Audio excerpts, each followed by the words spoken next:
My name is Chris Lodgson, and I represent SAC Black Biz and Politics Black Sacramento. SAC Black Biz is three things. It is an online market, it is a database, and it is a marketing platform for Sacramento County Black-owned businesses. We work with Black-owned businesses here in the city of Sacramento and in the county of Sacramento every single day. Over 500 or so are within our network, and we do marketing on their behalf. We publish and maintain and manage a public database using social media, using Google My Maps, and using a public spreadsheet that allows people to connect with and to Black-owned businesses every single day. And then we manage the SAC Black Biz Market, which is an online market that Black-owned businesses here in the city and county of Sacramento can use to reach customers. These are free resources. They're provided at no cost to the entrepreneur and to the Black business owner themselves, and no cost to the Black community that supports those business owners. And we do this out of a love and a respect and an appreciation for Black businesses and for the Black community here in Sacramento. Politics Black is a new social media outlet using Instagram and Facebook to start that really exists to amplify the voice of Black American DOS, that's descendant of slaves, here in local government and in politics locally here in the city and county of Sacramento, but also statewide. That platform is pretty new, but it really is the media voice for Black American DOS here in Sacramento.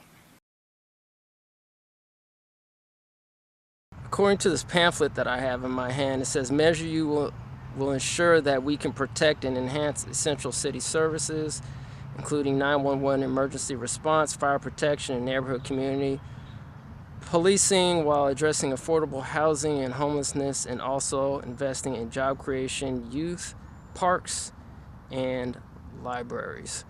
So based on that, Chris, can you, from your opinion, explain a little bit more about Measure U and if this is actually accurate, the statement that I just said?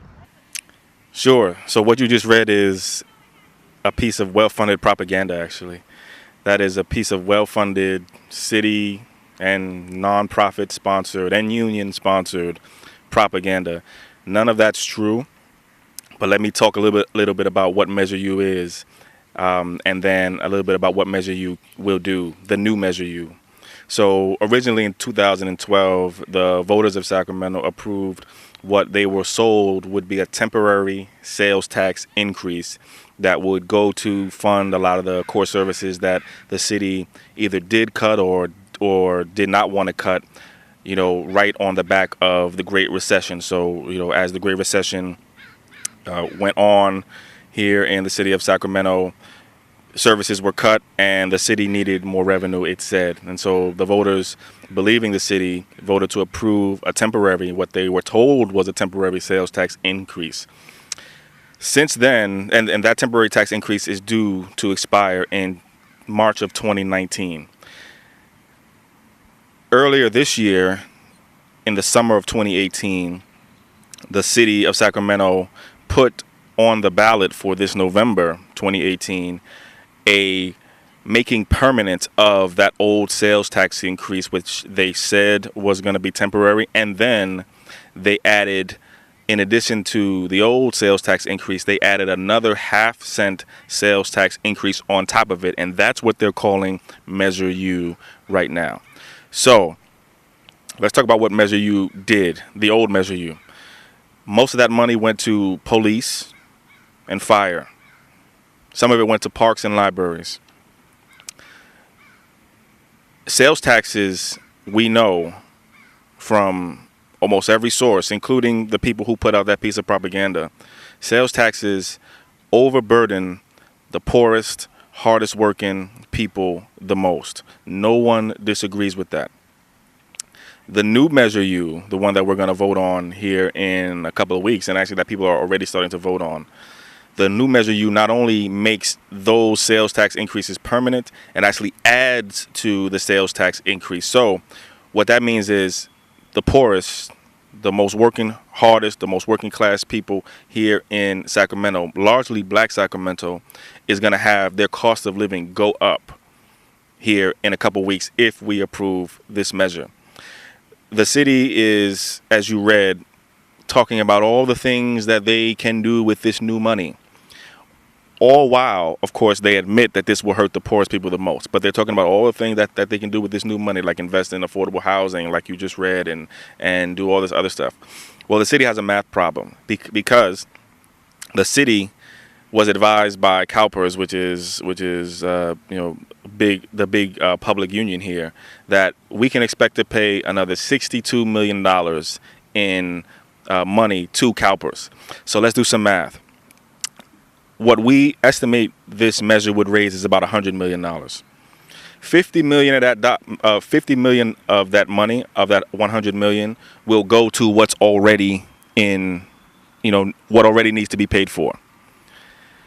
That leaves another $50 million. But there's a $62 million pension budget coming per CalPERS. So there's going to be no money to do any of the stuff in that piece of propaganda that you read. And the city knows this, but they keep saying that, and they keep mailing people that piece of propaganda because they think people are going to fall for it. And I don't think the people of Sacramento are going to fall for it this time. The city has another problem. They talk about accountability. They say, well, we created a commission to help us, to help advise us as to what to do with the money. Well, first of all, like I just pointed out, there's not going to be any money to advise on. But the second thing I want to point out is that the old Measure U also had an accountability commission. They haven't met in 2 years. They had chronic vacancies. And the one recommendation that they did make, the city ignored. So there's nothing holding the city accountable for this new Measure U money.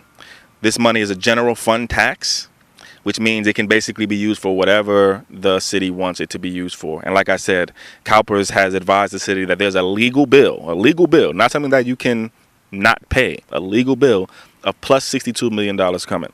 So there's the simple math problem with Measure U. There's the accountability BS problem. But I'll go back to the first point. Sales taxes, we know, hurt the poorest people the most. Let's take a look at the city's budget. The top 4 sources of sales tax revenue, according to the city's own budget, were, I believe, general retail or general household expenses, food, and business-to-business transactions. That's the top 4 sources of sales tax revenue for our city. So the cost of those things is going to go up for poor and working class Sacramento. The city knows this. They have admitted it. The mayor's admitted it. Several council members have admitted it to me in my face, that they know that this is going to hurt the poorest people the most. They call it a regressive tax cut. That's fancy talk for, this is going to hurt poor people the most. So you have that problem, that you're going to raise the cost of living on the poorest working class people here the most, especially Black Americans here in Sacramento. And you're going to do it at a time when the city of Sacramento has probably the fastest rising rents in the country, at least in the state, and had the biggest increase in rent in the state, I think, if not the country, last year. So at a time when the cost of just putting a roof over your head is rising and rising fast, the city is now asking and trying to raise the cost of everything else that goes inside your house. Now, we think I think that's, first, it's bad economics. It's immoral, and I think it's unfair. And I'm fighting and doing everything I can to stop it. And I'll say one thing, just to add. We've been pushing Black-owned businesses here to vote no on Measure U, Black business owners to vote no on Measure U. Not just because the number 4 top source of sales tax revenue is business-to-business transactions, meaning that the cost of you buying your merchandise and the things you use to run your operations and supply and sell your goods, not just because that cost is going to go up if you vote yes on Measure U and if this thing passes. There's no question about it. But also because of the point that I just made. This hurts the poorest, most working class people the most. A lot of those people are also black business owners, but also black families here in Sacramento are the biggest supporters of black-owned businesses. So if you raise the cost of living on black families and black people working here in Sacramento, you're going to hurt sales at black-owned businesses. So black-owned businesses are going to take it from both ends. They're going to take it inside of their books in terms of the cost. So they're going to take it in that middle part of their income statement, that cost of goods section, and then they're going to take it at the top line, on the revenue side, which will ultimately have an effect on the bottom line, on the profit side. This is a bad idea. This is a bad deal. Quite frankly, I am very angry that the city would propose something like this at a time like this.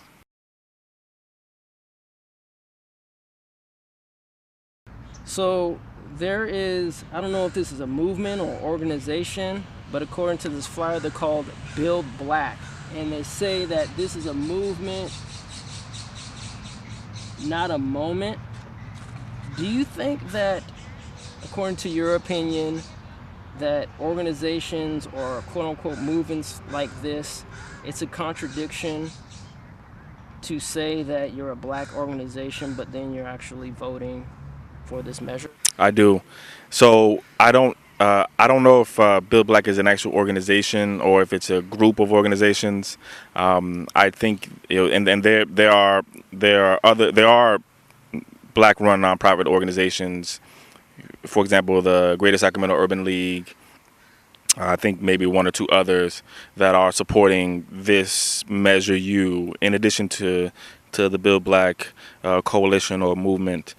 And I don't think it is right for any black run or led or operated nonprofit to support anything that hurts black families. I just think that is a contradiction, in and of itself. And I don't know why any black run organization would support a tax increase and a cost of living increase on black people.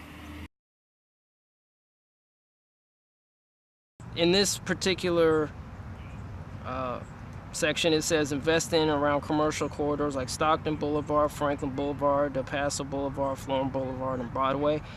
Will this measure actually support black businesses, in your opinion, or areas like this? No, this is what you just read is code for we're going to gentrify black businesses out of these areas such that they exist now much faster. I call it gentrification on steroids. Excuse me. Again, you're going to raise the cost of doing business on black businesses with this measure. That's the first thing.